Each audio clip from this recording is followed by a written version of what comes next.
muito bem-vindas. Vamos para mais uma live fechada e gratuita aqui comigo, Elisângela Barbosa. É toda segunda-feira, sagradamente, aqui nesse canal. Eu amo fazer esse movimento de conversar sobre as constelações familiares, né? Trazer para vocês aquilo que eu estudei através dos livros de Bert, através de outros autores, como Jung, como a fenomenologia de Rousseau, como o âmbito da física quântica. Então, eu vou ampliando a minha visão, e eu faço isso, gente, olha, diariamente eu estou me preparando.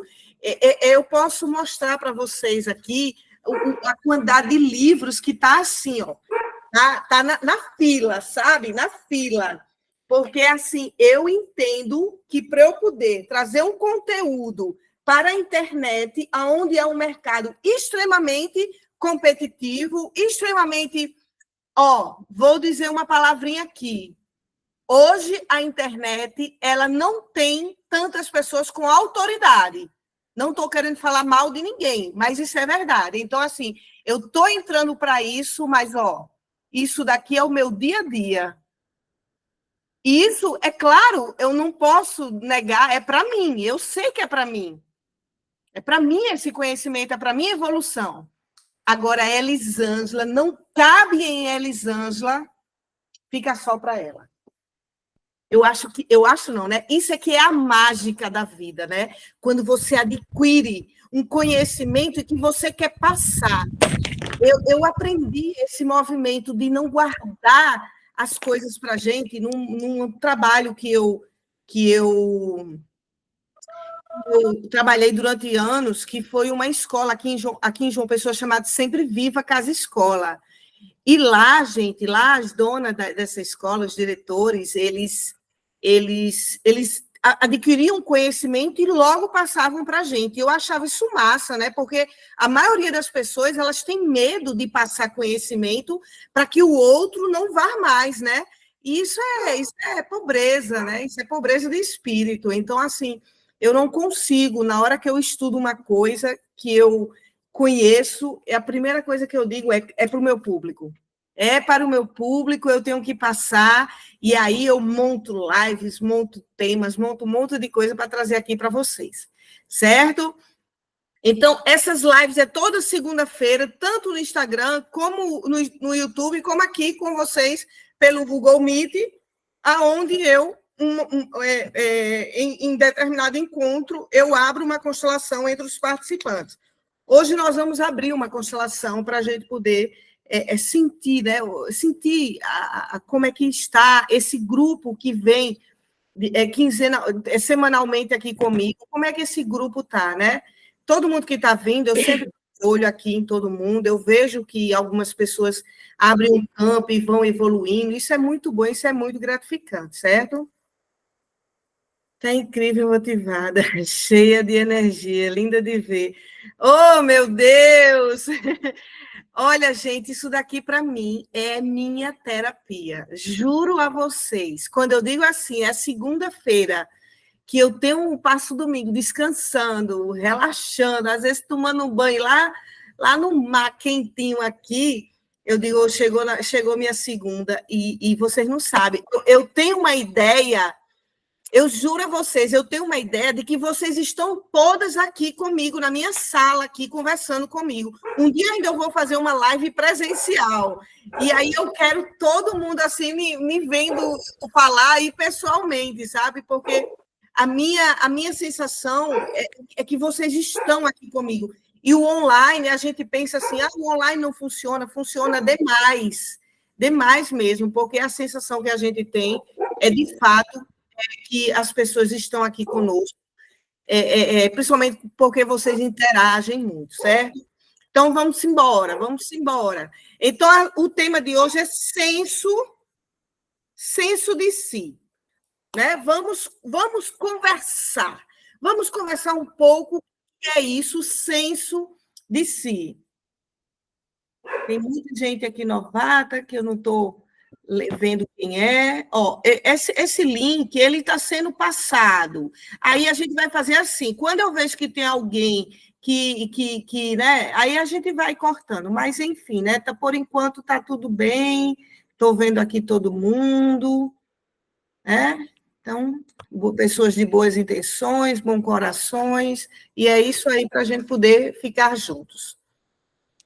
Então, gente, é o seguinte, eu vou trazer, sim, um pensamento sobre esse movimento que a gente faz inconsciente, sobre as nossas percepções da gente mesmo, onde a gente adquire as percepções da gente mesmo, e assim também eu vou trazer como a gente perde essa percepção da gente mesmo. Por que a gente perde?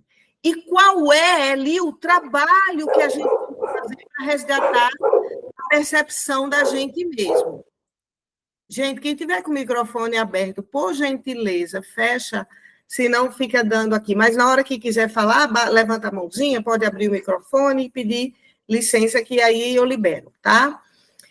Então, é o seguinte, né? Vocês que me acompanham aqui toda segunda-feira, vocês sabem que nós adquirimos a ideia da gente, a primeira base da ideia de quem é Elisângela, quem sou eu, a gente adquire na experiência da relação com o nosso pai e com a nossa mãe, em especial com a nossa mãe. Independente se você foi criado pela sua mãe materna, a biológica, ou teu pai, né? Porque se você não foi criado pela sua mãe biológica, você foi criado por algum adulto. E aí essa pessoa é a referência. Ela é a referência do teu self, do teu eu.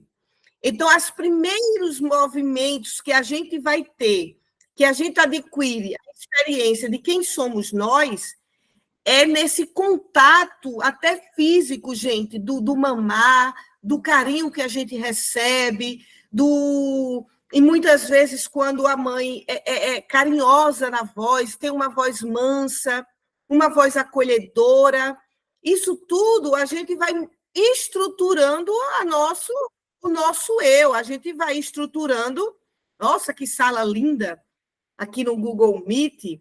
Então, a gente vai estruturando a nossa persona. Muitas pessoas têm a ideia de que a criança ela é boba, não sabe de nada, não entende nada, vai conversando aí que ela está brincando aqui. Só que a criança ela está com as percepções dela. Quais são as percepções? Auditiva, visual, paladar, olfativa e tato, que é a nossa pele. O nosso campo maior de percepção, gente, é a nossa pele. É por isso que o abuso sexual ele é um trauma tão complexo da gente desemaranhar. E eu já devo ter dito isso por aqui, porque quando uma pessoa sofre abuso sexual, ela recebe uma carga de imagem de todas as percepções ao mesmo tempo. Então, é por isso que fica impregnado no campo dela essa dor durante tempo, e é dilacerante essa dor, né? Porque ela vê a pessoa que vem abusar, ela escuta, ela sente o cheiro, ela sente no paladar, né? Ela sente na pele tudo aquilo. E ela se forma dentro dessa dor.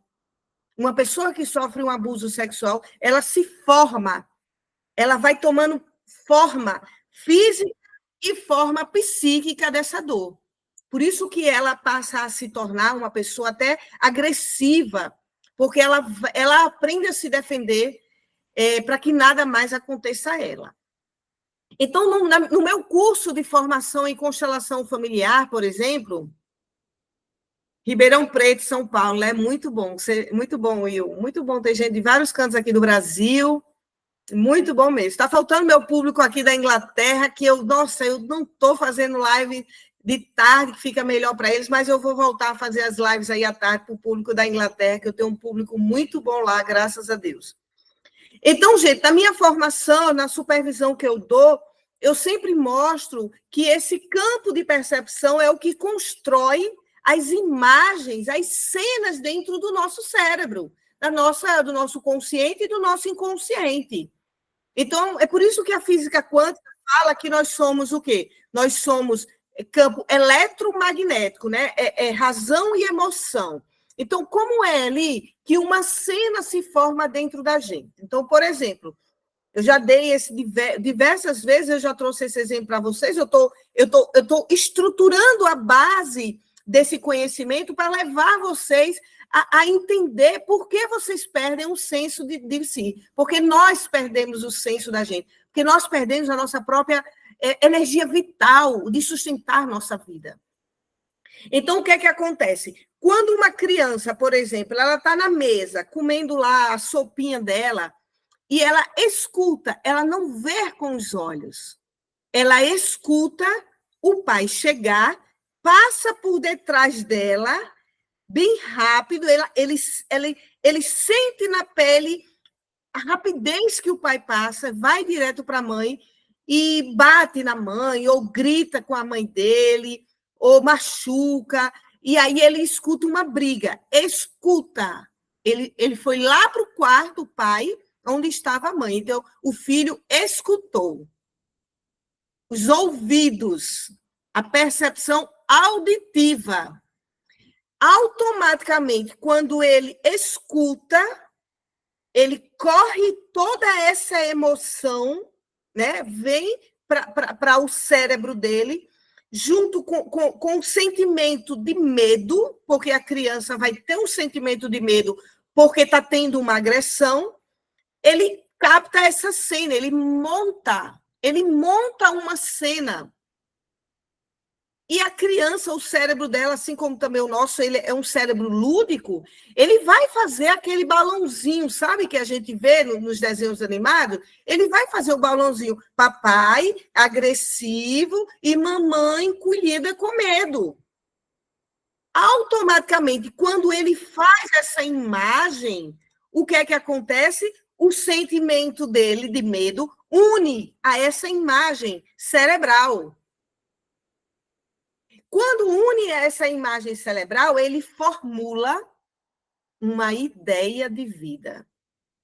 Olha como as ideias são estruturadas dentro da gente.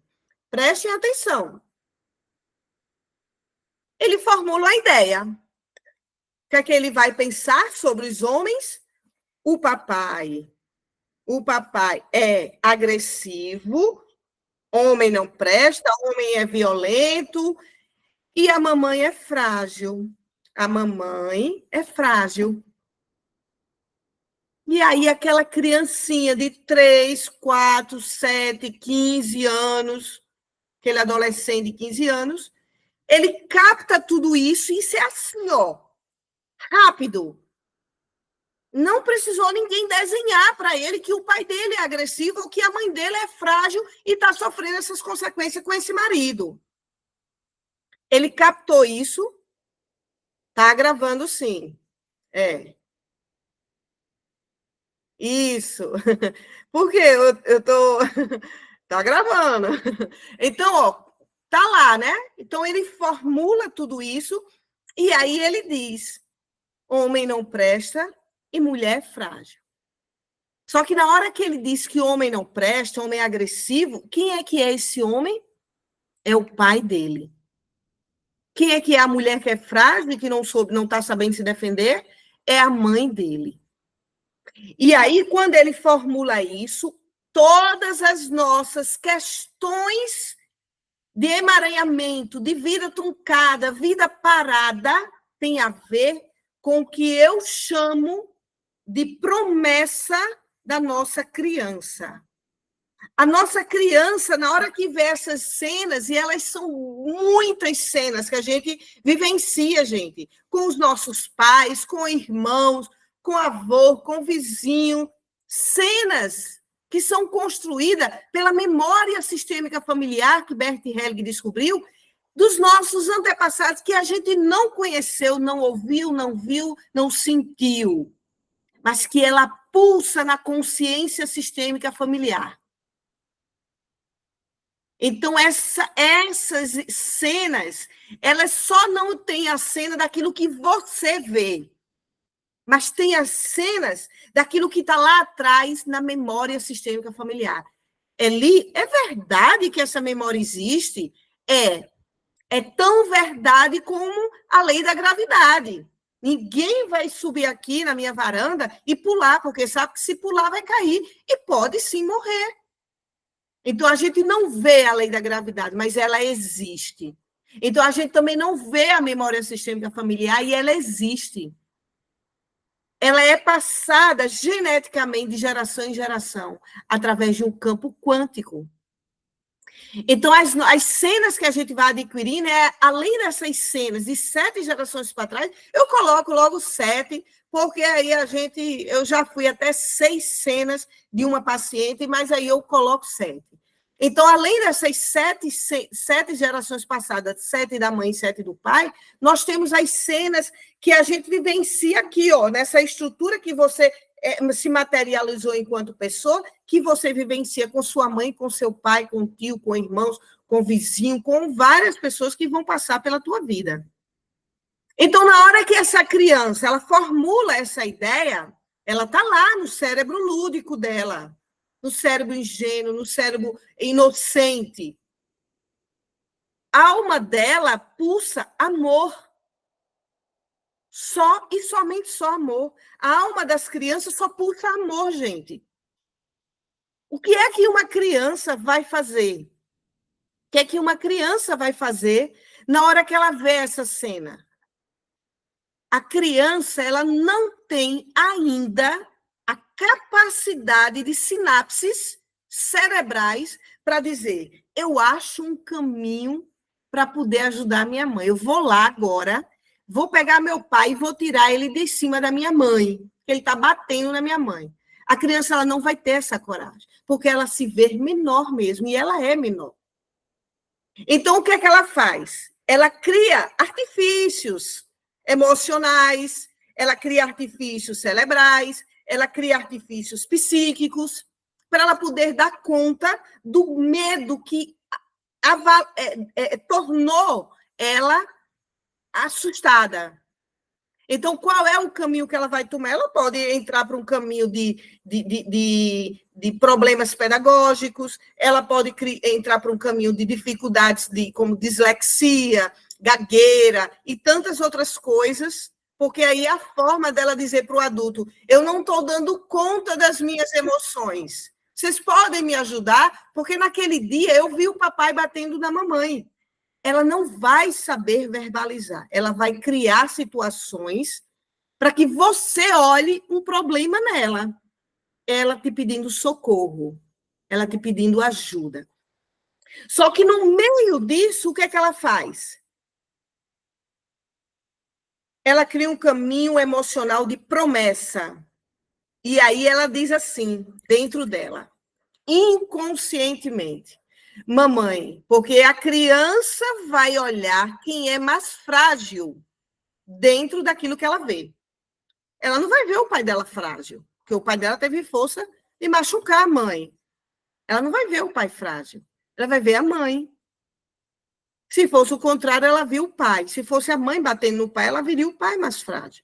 Mas aí ela vai fazer esse movimento dentro dela e vai dizer assim, mamãe, fique tranquila, mamãe, você não está só, eu vou ficar com você nessa dor. Eu vou resolver para você. Ela promete, na alma dela, no mais profundo do amor dela que ela tem, pelaquela pessoa que sustentou ela no ventre, ou pelo aquele pai que deu a vida, 50% da vida dela. Ela promete com a caneta da vida, na alma, ela escreve, eu vou resolver essa questão com a minha mãe, para minha mãe. E esse é um dos primeiros pontos que a gente vai perder o senso da gente. Porque era para a gente estar pronta para eclodir, para se descobrir, para encontrar nossa verdadeira essência, nosso verdadeiro espírito. Aquilo que vibra dentro da gente como dom, como projeto da nossa vinda aqui na Terra. Porque existe um projeto para cada ser humano estar aqui agora. Existe um projeto. E esse é um projeto espiritual. Não estou falando de religião nenhuma aqui. Estou falando do seu ser espírito que você é. Então, esse é o primeiro degrau, o primeiro alicerce que você vai perder você mesmo do foco. Então, vamos dizer que aí a gente entregue para a nossa família 20% da nossa energia vital para a gente poder resolver o problema da nossa mãe. 20%. E aí a gente vai crescendo, a gente vai ver as cenas da mãe sem dinheiro para comprar, fazer feira, a gente vai ver um monte de coisa. Mas ali, isso não é a realidade de cada pessoa, sim. Eu vou dizer daqui a pouco o que é que seria menos frustrante para um filho poder olhar a realidade de sofrimento, de escassez, e ainda assim sustentar a sua energia vital, dizer, mas mesmo assim eu vou. Mesmo desse jeito, mesmo essa família desse jeito, todo mundo doente, mas eu vou. Vou dizer para vocês. Então, essa é a primeira base do qual a gente firma o alicerce da nossa infelicidade. Daquilo que a gente vai se dedicar na alma, na nossa energia, para salvar alguém da nossa família. Fora essa estrutura, a gente não pode negar que, por algum destino espiritual, tem algumas pessoas que vão nascer em determinados sistemas que vão lhe dar dores abruptas, dores profundas, traumas, rejeições, abandonos, negligência. Por algum caminho espiritual, determinadas pessoas nascem em famílias assim, nesse clã disfuncional. E aí um caminho, né?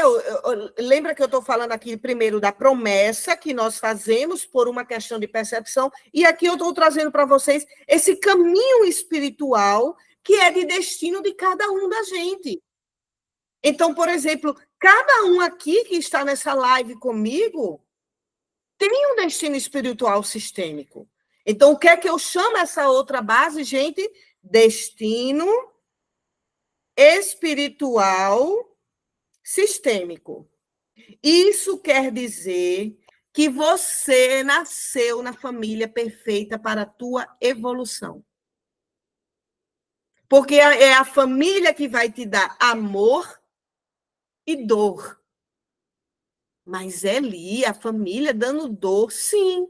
O próprio budismo, né, diz que a gente está no mundo dos sofrimentos. Não sei se alguém aqui se debruça um pouco a estudar o budismo. Daqui a pouco eu leio tudo isso, gente, que vocês estão escrevendo aí. Então, quando a gente se debruça a ler um pouco o budismo traz que esse mundo é o mundo do sofrimento. E a gente vive por um marketing aí televisivo, ou seja lá o que for que a gente se debruça a assistir no YouTube, que foi fomentando dentro da gente que tem que ser tudo ideal, tudo perfeito. Quanto, na verdade, esse mundo aqui é um mundo 3D, é um mundo do sofrimento. O que é que vai diferenciar uma pessoa e outra dentro dessa realidade de sofrimento que é o planeta Terra? Esse mundo de provas e de evolução. O que vai diferenciar é o que, quando chega aqui a dor, como eu vou conversar com essa dor? Como eu vou dizer para ela, eu aprendi, viu? Eu aprendi com você aqui, o que você me trouxe. E essa dor chega, gente, não é através de maldição, de macumba, né, de magia negra. Não chega através disso, não. Quem crê na fé e no amor, e quem crê na vida e em Cristo, não crê no mal. O mal, ele vai sendo estruturado por conta dessas relações, né? Dessas relações que a gente vai se emaranhando e a gente vai quebrando essas leis do amor dentro das relações da qual a gente aprende lá no nosso sistema. Então, esse outro pilar que eu trago, além dessa promessa que a nossa criança faz, são essas estruturas que a gente adquire com o destino espiritual de cada um dentro da sua família. Então, a gente precisa fazer uma reflexão e dizer: por que eu passei por uma mãe que me humilhava? Por que eu passei por uma mãe que me excluía das coisas? Que na hora que eu dizia: mãe, eu adoro essa sua comida, ela não fazia. Por quê? Por que você, com você, não com sua irmã ou com seu irmão, é com você? É pessoal, Eli? Eu brinco dizendo que algumas pessoas vivem uma relação com a mãe ou com o pai que diz assim: meu santo não bateu com o dela. Né? Meu santo não bateu. Então, é um pouco desse campo espiritual que você encarna, que você se materializa dentro desse sistema, que é que está aí. O que você vai receber dessa mãe, essa dor, que 9 anos de experiência do consultório, eu não posso negar a vocês, eu já vi coisas que, humanamente falando, eu diria: Jesus, nos ajuda. Humanamente falando, coisas que eu digo: meu Deus, isso é possível na relação humana. Só que é possível. É esse caminho espiritual da qual essas relações vai nos dar algo que o que vai diferenciar a gente é aonde eu digo: nossa, essa mãe que me excluiu, essa mãe que me abandonou, eu agora aprendi com ela. E aí eu abro meu coração para outra pessoa me dar o que ela não consegue. Em algum momento, gente, nem que seja pela idade, você vai conseguir ter compaixão daquilo que sua mãe não conseguiu, ou que seu pai não conseguiu. E você entrega amorosamente no teu coração para ele tudo isso. E você diz: eu farei diferente. Porque aí é que está o campo da evolução, é quando você faz diferente. Então, há uma outra base que a gente vai perder o senso da gente, essa base daquilo que a gente recebe como trauma, como negligência do nosso sistema. Isso é inevitável. É inevitável. Né? Eu sempre dou o exemplo da Gisele Bündchen, né? Uma pessoa que teve uma estrutura familiar belíssima, tem, né? Mãe, pai, irmãos, tudo base familiar, e a Gisele vai lá, casa e sofre uma traição. Então, da onde é que viria esse padrão de ser traída? Já que ela teve essa família, né? Assim, é claro que nunca a gente ficou sabendo se houve traição na base ali mãe e pai. Mas aonde a alma dela foi buscar essa traição, né? Como padrão de comportamento para poder honrar. Infelizmente, a gente busca assim. Então, essas duas bases que eu dei para você, a criança que vai adquirir uma promessa ou várias promessas para o sistema, e a outra base é aquilo que a gente recebe dos nossos pais e que nos deixam ali baleados, que nos deixam marcados com dores profundas. E um terceiro movimento que eu chamo é o movimento do qual a gente olha para tudo isso e começa a fazer, literalmente, gente, a limpeza.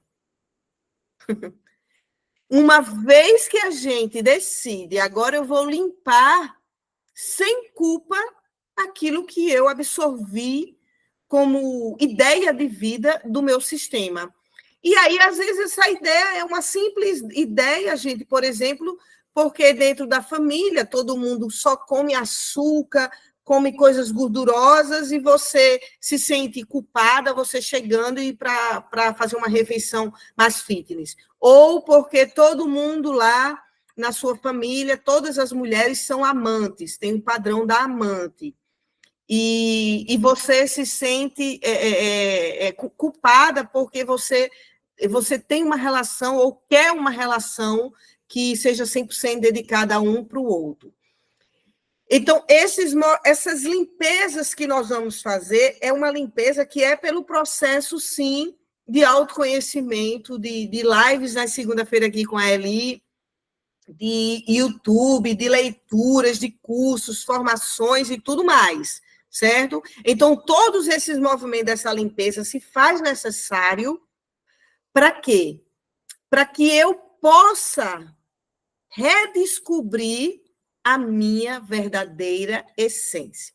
Aí é que está, nos 2 primeiros pilares que eu trouxe para vocês, a promessa que a criança faz ao ver uma dor dos pais e aquilo que ela recebe como uma base de dor ou de amor, vai estruturar nela um desejo profundo de ir e morrer, e salvar, e se dedicar à dor daquele sistema familiar. Por N motivos que isso pode acontecer, porque uma criança, quando ela se coloca, que ela vê que a mãe dela faz os gostos da irmã e não faz o dela, ela sai do sentimento de dizer eu pertenço. E aí a alma dela vai dizer, bom, eu tenho que dar um jeito de minha mãe me incluir, de minha mãe me fazer pertencer a esse sistema. E esse jeito, infelizmente, que a gente faz, é o jeito de nos dedicarmos a tudo que é excluído do sistema para poder chamar a atenção e a gente poder dizer, ó, você está vendo, mamãe? Eu estou tentando lhe salvar desse casamento que não dá certo. Então, me escuta. E aí a mãe, muitas vezes, não está nem aí para escutar essa filha, porque ela, dentro dela, ela decidiu, eu vou ficar aqui nesse casamento. Só que no dia a dia ela fala mal do pai o tempo inteiro, mas lá no inconsciente, no mais íntimo dela, ela está dizendo, eu fico com esse homem, né? E como é que ela diz que fica com esse homem? Ela não diz verbalmente. Ela prepara o jantar,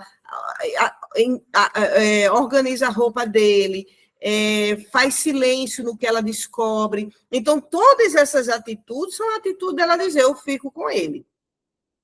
Então, quando a gente começa, por uma dor emocional, tentar ser incluída no sistema, com a primeira lei do amor, que é pertencer, dentro também da segunda lei do amor, que é dar e receber, na hora que a criança, né? Aquele exemplo que eu trouxe, na hora que a criança vê o pai batendo na mãe, as leis do amor, gente, estão dentro da gente, estão dentro do nosso corpo emocional. Então, a lei ela vai dizer o seguinte, bom, essa mulher que está sofrendo foi a que me deu a vida, ela me deu. Então, eu vou dar alguma coisa para ela. Eu recebi a vida dela e, em gratidão, eu vou fazer alguma coisa. Só que aí, o que é que ela faz? Ela diz, né? Eu paro minha vida em homenagem ao que você fez por mim e a homenagem ao seu sofrimento. E a gente vai perdendo o senso da gente no desejo de pertencer ao nosso sistema, no desejo da gente poder se incluir, no desejo da gente poder dizer, né, eu pertenço, eu dou de volta aquilo que eu recebi, a própria vida. E esse movimento que é feito no oculto das relações, gente, é um movimento com base no amor. Então, é um amor profundo, na hora que você diz assim, eu fico na solidão, mamãe, porque você me provou o suficiente que homem não presta.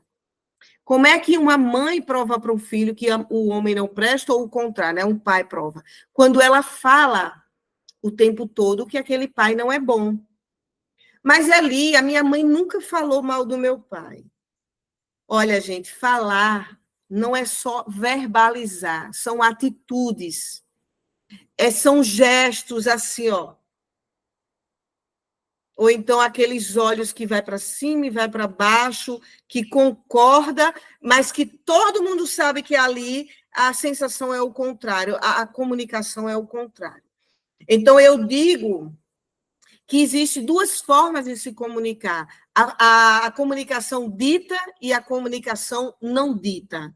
A comunicação dita, gente, ela é a que faz mais estrago na família, porque fica a cena perfeita, as percepções dos filhos, o olhar, o ouvido, o nariz, a boca, o tato, a pele, né? Todas as percepções, inclusive uma sexta percepção, que é a nossa intuição, ela vê uma ordem. Olha isso, gente. As nossas percepções percebem uma ordem familiar. A mãe ao lado do pai, dormindo no mesmo quarto que o pai, você num quarto, seu irmão no outro, todo mês tem feira, paga as contas, vê uma ordem. Só que lá no oculto, você vê o seu pai chegar atrasado, sua mãe finge que está tudo bem, põe uma face teatralizada. Vai pegar a toalha para o seu pai, que ele chegou.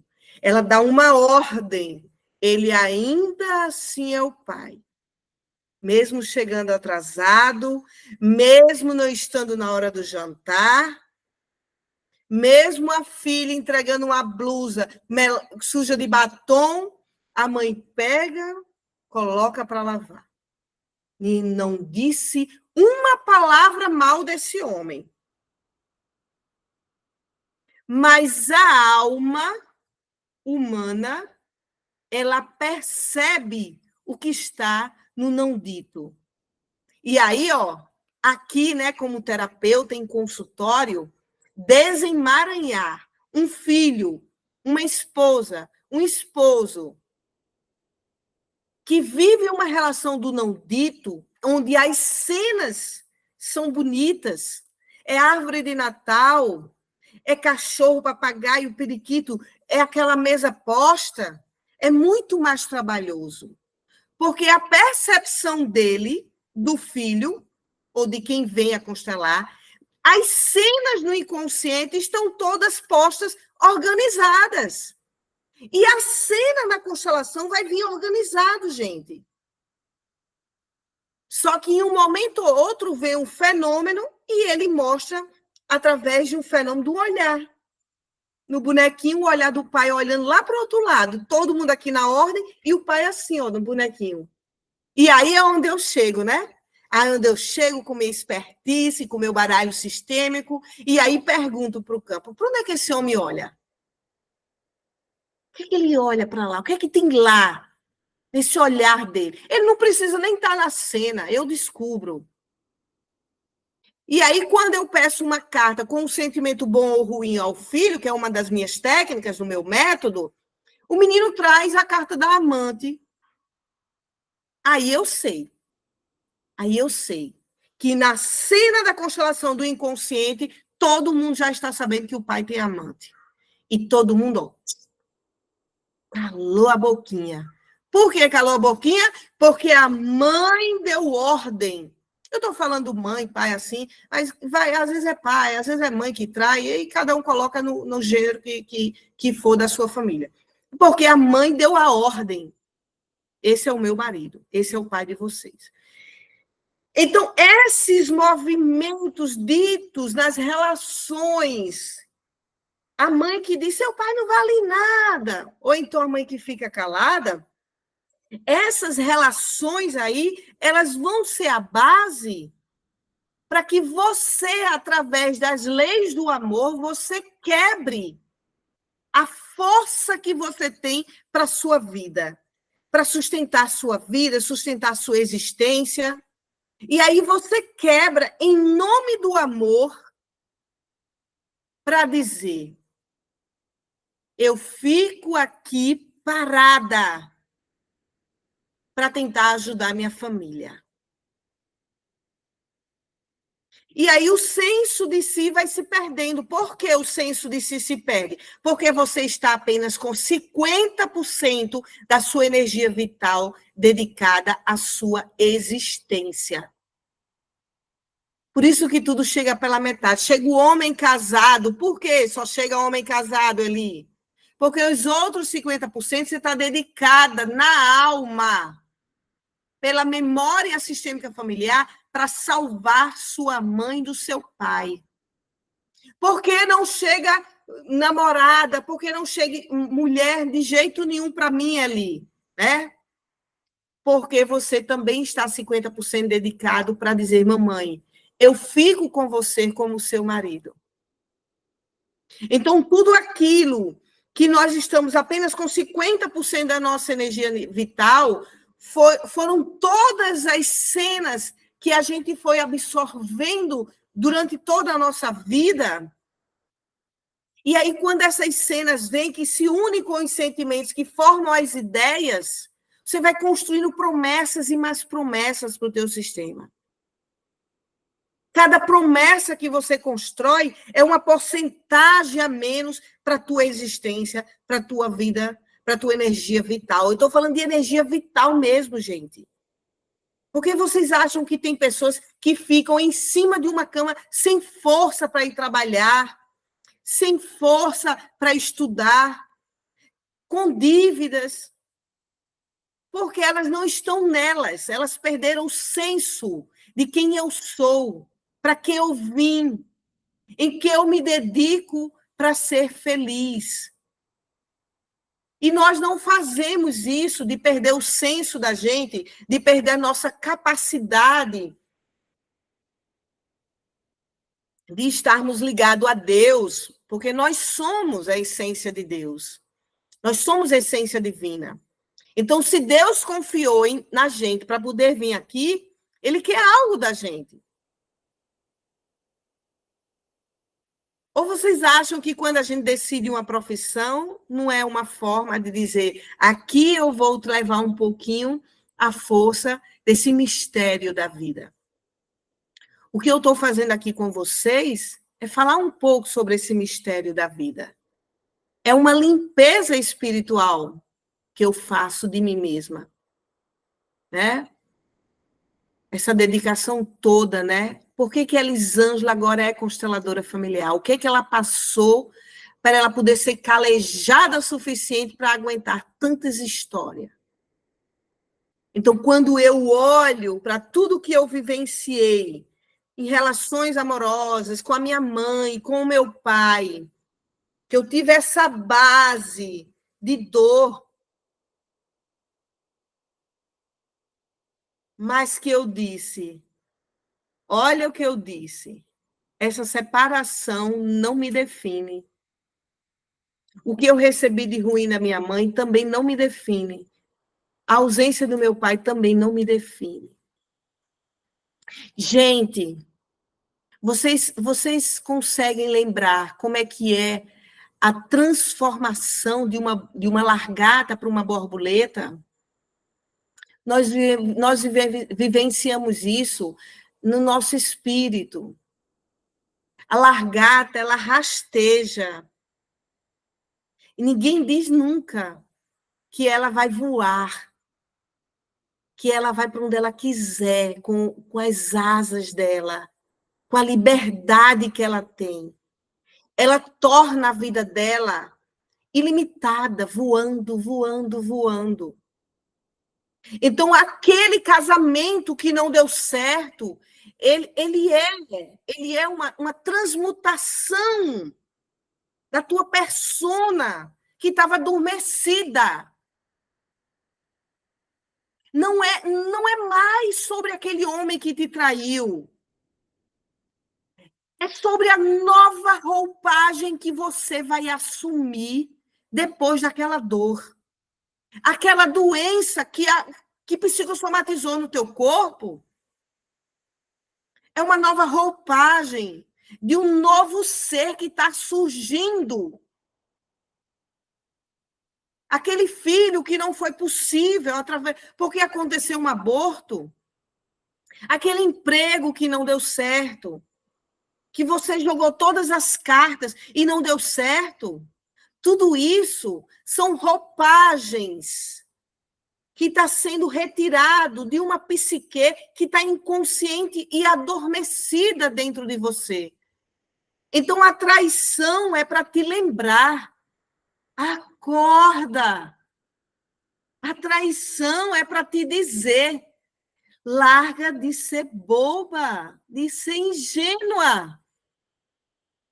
Então, não tem a ver mais com o outro. Quando eu vou para o terceiro pilar, que é a limpeza, você vai poder fazer do mesmo jeito com o novo marido. Se você é uma pessoa que você gosta de paparicar, de fazer um carinho, sabe, de preparar um jantar especial, faça do mesmo jeito que você fez com aquele que lhe traiu. Porque aquela traição não tem nada a ver com o que você fez de bom e que te deu prazer. Aquela traição tem a ver com alguma inocência ou com alguma dor sistêmica que você vinha ancorando nas tuas emoções. Agora, precisa você sair de um papel de que estava aqui, parada, e ele veio e me traiu. Eu estou dando esse exemplo para cada um coloca nas suas questões. Que ele veio e me traiu. Eu fiz tanto ali por ele e ele me traiu. Mas teve uma parte sua que ainda estava adormecida, que ainda estava olhando amorosamente, mesmo que tenha sido dentro de um amor cego e emaranhado, estava olhando para alguém dentro do seu sistema e você disse assim, então eu fique igual a você, mamãe, como uma mulher que é traída. O que é mais forte? É a promessa que você fez à sua mãe, quando você viu que o seu pai traía a sua mãe, que sua mãe não ia dar conta, na nossa inocência, a gente acha que a mãe da gente não vai dar conta, né? Que ela não iria dar conta daquela relação abusiva. E aí, quando criança, você promete, mamãe, fica tranquila, olha, eu vou ali, bem rapidinho, me casar, vou ter um filho, 2 filhos, para poder eu dizer que eu realizei, que eu não estou morta, mas eu volto, de alguma forma eu volto, mamãe. Sabe como é que você volta? Pelo elástico sistema que te laça e puxa e diz, cadê a promessa, menina? Nisso você já viveu 17 anos de relacionamento, 20 anos de relacionamento, mas o elástico sistema que é dado um nó na tua cintura, através do teu corpo emocional, a promessa da sua criança é muito mais forte do que o seu desejo de ser feliz. O seu desejo de ser feliz, ele tem um sentimento de culpa. É por isso que nós falimos, entramos em dívidas, somos traídas, perdemos emprego, não conseguimos clientes, não fica relacionamentos e tantas coisas que eu já vi em consultório. Porque o desejo de felicidade, ele está atrelado, casadinho, par a par, côncavo convexo, Claudinho Bochecha, com a culpa. E aí, como Bert Helling disse, a culpa, ela nos puxa de volta para o sistema. O inocente não, o inocente, ele... Ai, eu fui traída igual a mamãe. Ai, eu tenho doenças igual a mamãe. Ai, eu fali igual o papai. Inconscientemente, eu já vi isso em consultório, gente. As pessoas falirem e a respiração ser mais tranquila, mais lenta, porque está falindo igual o pai. Porque no movimento de falência, no movimento de ser traída, de ser abandonada, de ser excluída, seja lá o que for, de ter doenças, nesse movimento você não tem a culpa. Você tem um sentimento de inocência. E o sentimento de inocência nos liga a quem, Eli? nos liga ao nosso sistema familiar.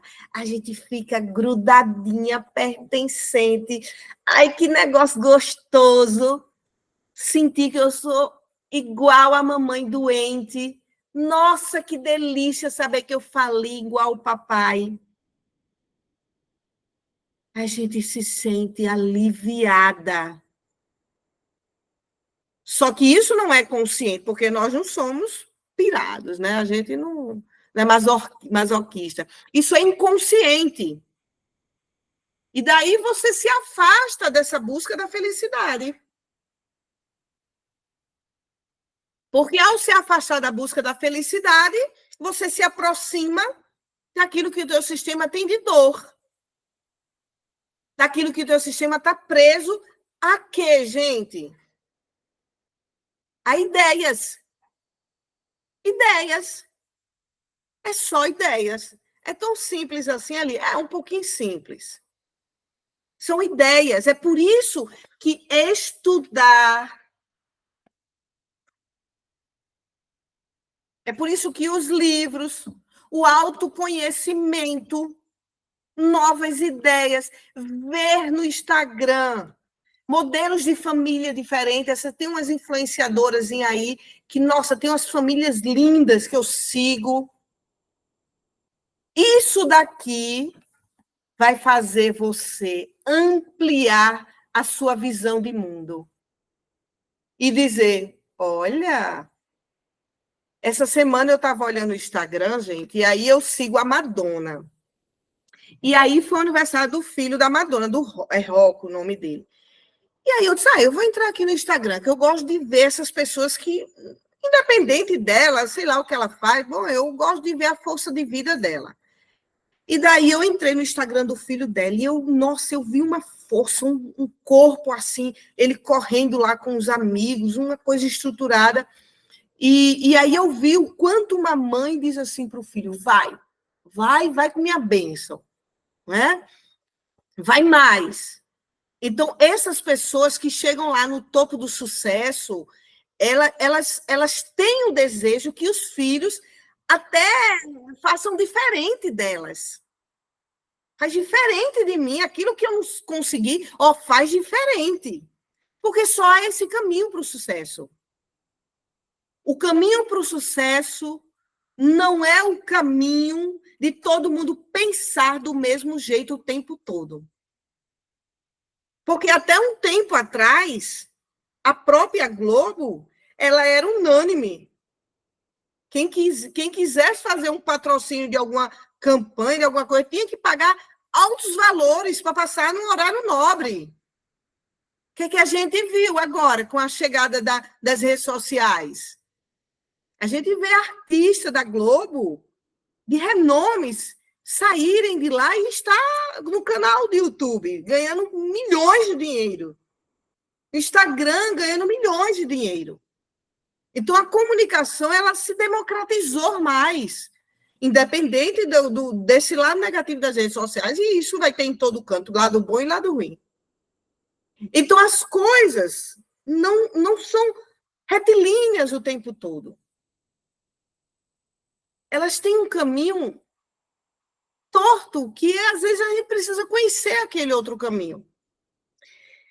Então, olhar para o sistema da gente e ver aquilo que prendem eles e deixa eles parados numa dor, no sentimento de que é só isso e tá bom, a gente precisa sem culpa, gente. Agora precisa centrar dentro de um mentalismo.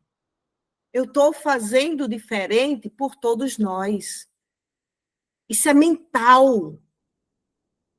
Porque o emocional ele vai precisar do mental também. Então, é do mental agora. Eu percebo, às vezes tem gente que vem fazer constelação comigo, faz 2, 3, 4 constelações, quando volta a cena é a mesma. Aí entra em ação a Super Nani, né? Eu digo, o que é isso, pelo amor de Deus? Que cena é essa que eu já tinha tirado tudo meu dos teus pais, da tua mãe, da briga? O que é que faltou nessa pessoa? Ela entrou para fazer uma sessão de constelação como efeito Rivotril. Eu tomo a constelação e daí o campo vai se resolvendo e eu estou aqui fazendo nada da vida. constelação ela não vai fazer isso com você. Ou você atua diferente, depois que passa por uma sessão de constelação, atua com a nova ideia da vida, ou o seu mental volta a pulsar na mesma frequência de cena.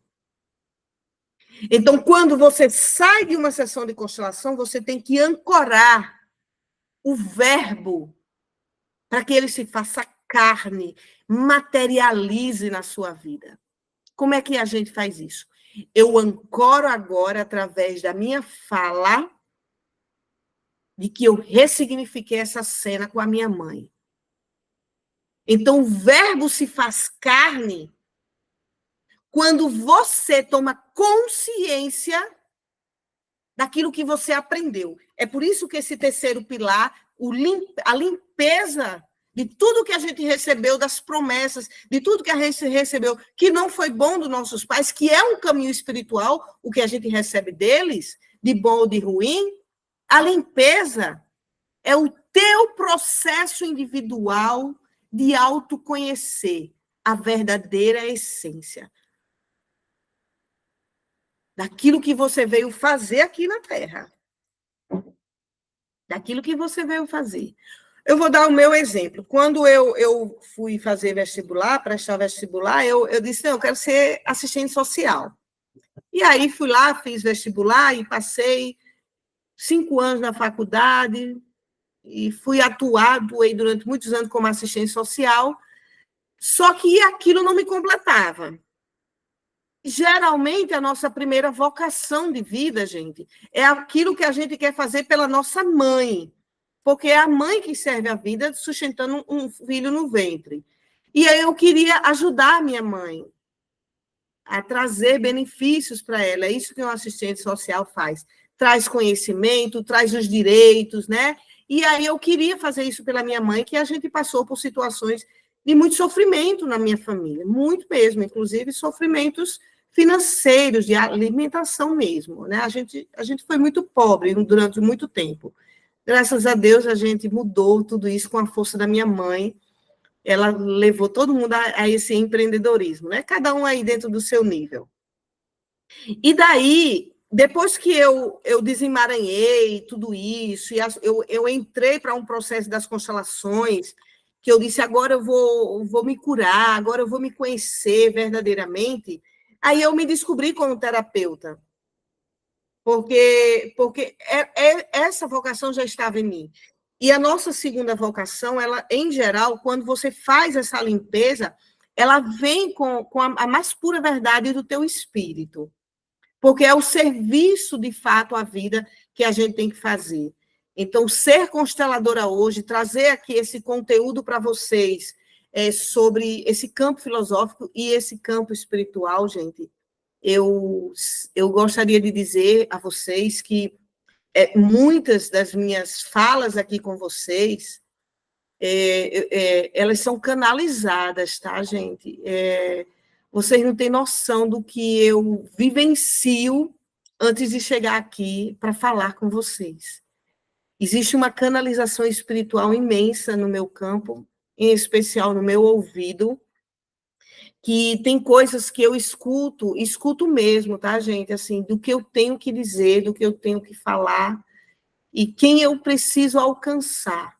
Então, essa preparação que eu chego até aqui com vocês é uma preparação de um campo meditativo. Eu entro no processo de uma meditação diária e de um processo de meditação silenciosa para que me chegue o assunto que eu tenho que trazer para vocês e a palavra certa. O meu animal de poder é o tucano. Eu tenho essa coisa aqui mesmo na laringe para falar. E hoje eu sinto que eu estou acoplada a todo esse campo de servindo a vida dentro dessa força. E isso é fruto do que eu olhei nesse terceiro pilar da limpeza, de que eu olhei para o meu sistema e eu disse, eu sinto muito por vocês. O que eu vou fazer é por mim e por todos.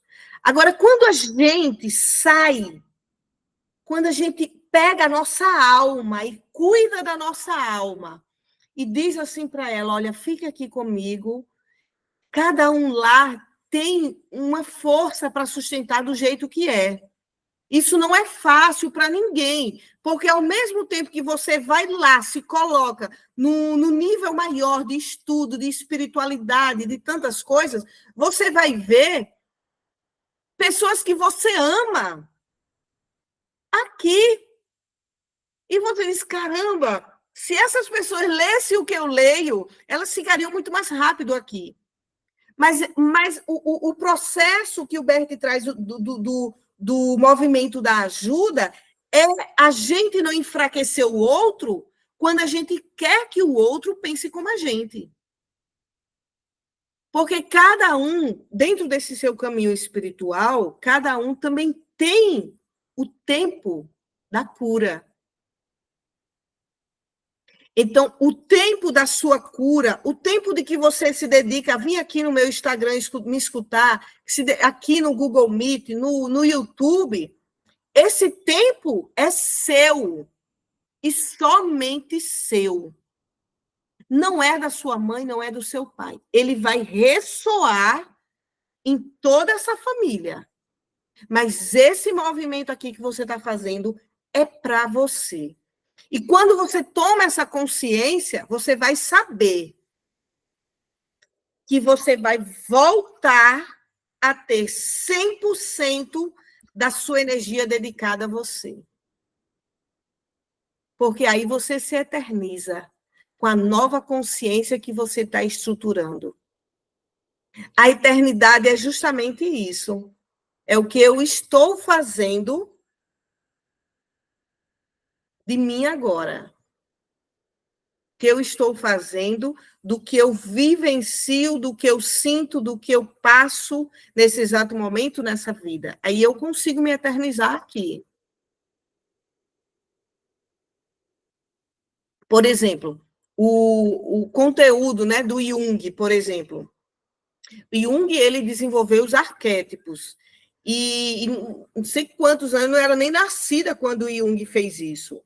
E essa semana eu estava reorganizando o meu e-book do baralho sistêmico e eu falei, sim, e também porque eu comprei um livro do Jung, né? Um livro que eu estou lendo assim, nossa senhora, se eu pudesse eu nem dormia para poder ler, que é O Homem e Seus Símbolos. Então, esse livro de Jung é uma bíblia, gente, ele é maravilhoso e está me ajudando muito a construir um texto do meu método do baralho sistêmico. E aí eu pensei assim comigo, né? Caramba, durante 9 anos eu construí esse método baralho sistêmico, eu nem sabia como é que era isso, eu nem tinha conhecimento do que era arquétipo, e isso tudo foi chegando até a mim por um campo, gente. Um campo do vácuo quântico mesmo, porque chegava um paciente, né? Aí puxava uma carta e tudo começou com uma carta do abusador. E aí a pessoa puxou uma carta e eu falei assim, nossa, essa menina parece que foi abusada. E aí eu perguntei, você já foi abusada? Eu vou mostrar essa carta e esse arquétipo aqui para vocês. Tudo começou com essa carta aqui, ó, do abusador. Uma cliente minha em Brasília puxou essa carta e eu perguntei, você já foi abusada? E eu não perguntei porque eu sabia que se ele era um abusador. Eu senti, eu li a alma da família dessa moça. E ela falou, eu fui abusada pelo meu pai. Aí eu sempre tive um caderno que eu anoto tudo, anotei. O homem de azul, ele veio como abusador. Veio uma paciente, 2 pacientes, 3. Quando eu cheguei, 50 pacientes puxou a mesma carta e ela tinha sido abusada. E aí eu falei, nesse momento eu já estava conhecendo, já tinha começado a estudar sobre Jung, e eu falei, essa carta virou um arquétipo. Então, por que eu estou dando esse exemplo para vocês? Olha o que é eternizar uma consciência. Saber quem eu sou. Ter posse do senso de si. E aí eu digo a vocês, o Jung tinha esse senso de si. Ele ancorou a força dele nesse conhecimento, porque há tantos anos atrás ele desenvolve sobre arquétipo, e eu aqui, em 2016, comecei a ancorar a força da teoria do arquétipo no meu baralho. O que é isso, gente?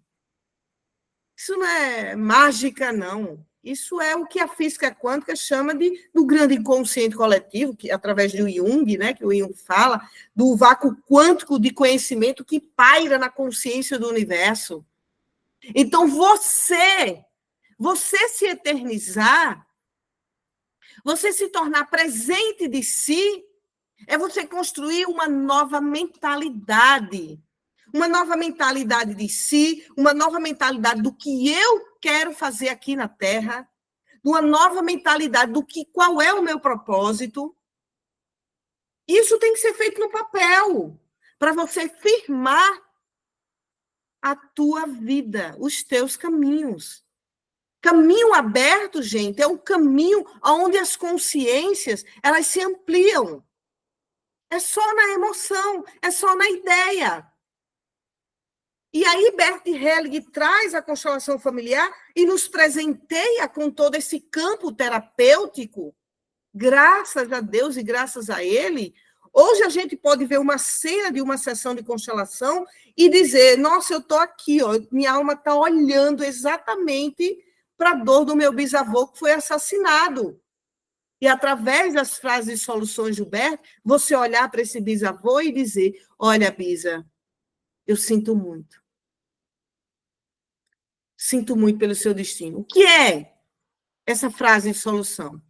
É aquela frase bíblica que diz, e o verbo se fez carne. O verbo se fez carne, gente. Carne é o quê? É materializar. O verbo é aquilo que a gente fala. Porque a nossa fala materializa. Os nossos pensamentos materializam as coisas aqui na Terra. Então, tomar senso de si, se perceber, se amar, se conhecer, é você amorosamente deixar com o teu sistema tudo aquilo que eles conseguiram e que deram conta do destino deles. Eles fizeram o melhor, gente, eles fizeram o melhor. A sua mãe que sai do interior e vem morar numa capital arrastando 5 filhos e não fica lá no interior como a sua avó, essa mulher, ela disse, eu vou para mais. Mesmo que na capital ela tenha sofrido para poder alimentar 5 filhos. Mas a vida dos 5 filhos agora é diferente porque ela se sacrificou vindo para a capital. Eu estou falando da minha família. Então, a minha mãe, ela fez mais, ela deu conta. Quando ela disse para minha avó, eu não vou ficar nesse interior. Eu vou para uma capital. Meio que ela arrastando 5 filhos com ela. Ela fez mais, ela ampliou. E olha onde a Elisângela está hoje. Sai de João Pessoa e vai para Brasília, para maior. Por quê? Isso também é tentar mais. Então, quando a gente observa, a gente olha para trás e vê os nossos pais dando um passo diferente dos pais dele, eles estão fazendo o melhor. É claro que no meio disso, a vida, o capitalismo, a falta de dinheiro, a solidão, vai montar uma egrégora de dor, de sacrifício. E de vários sentimentos que uma mãe, às vezes, se depara e menina, essa menina é igual ao pai dela, eu não gosto dessa menina, assim como eu não gosto do pai dela, ou desse menino. Claro que vai estar tudo misturado.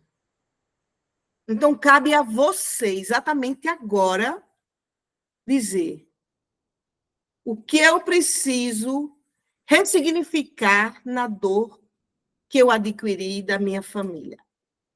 Aonde eu preciso renascer. Esse parto agora é com você. Não é mais sua mãe que vai se esforçar para lhe parir. É você que vai rasgar a casca de dor para poder virar borboleta, para poder voar, para poder ser mais, para poder deixar um legado maior. Agora você vai ter que ser forte o suficiente para olhar para trás e ver pessoas da sua família no sofrimento algumas vezes. E você dizer, eu sinto muito. Eu sinto muito. Você vai ter que ser forte. Você vai precisar ser forte para ver sua irmã, seu irmão em relações abusivas e você se curando para poder atrair uma pessoa bacana. E ainda assim você dizer, eu vou. Eu vou. Se firmar no teu espírito, naquilo que você tem coragem de tirar de dentro de você, que foi da experiência sistêmica que você passou. É isso, gente. É isso. Tomar senso da gente é perceber que os nossos pais fizeram o melhor. Fizeram o que eles podiam. Fizeram o melhor. Com o jeito deles, com a ignorância, com a falta de conhecimento, com os gritos, mas de alguma forma eles fizeram o melhor. E eu sei que muitas pessoas que receberam danos, muitas vezes irreparáveis, como um abuso sexual, a minha alma, como terapeuta, diz para você, eu sinto muito. Mas ainda assim se ressignifique. Diga, eu nunca mais vou deixar ninguém me abusar, nem vou me abusar. Nunca mais. Ainda assim, há uma chance de um caminho de amor para todo mundo. Para todo mundo ter essa chance. Certo, gente? Ó, vou me despedir aqui do pessoal do Instagram. Depois eu me despeço aqui do YouTube e a gente fica aqui, que eu vou abrir uma constelação. Quem quer abrir uma constelação, daqui a pouco eu leio aqui, tá? Vai logo colocando aí os nomes para a gente fazer o sorteio. Gente, é o seguinte, essa live fica aqui gravada no Instagram, mas tem uma comunidade que vem aqui para o Google Meet comigo, e daí, essa comunidade, o link está nos stories anteriores aí, quem quiser entrar na comunidade, vem, porque aqui eu sorteio constelação familiar. Um beijo, quem me assistiu aqui, deixa um comentário, deixa um joinha aí para mim, gente, um coraçãozinho, isso me ajuda muito aqui nas redes sociais, certo? Beijos! Eu vou ler, sim, quem é aqui do YouTube, então curte, comenta, compartilha, divulga meu canal, tem 445 vídeos para você poder se conhecer, tomar senso de si, sua força, vai maratonar ali, porque você só tem a ganhar, certo?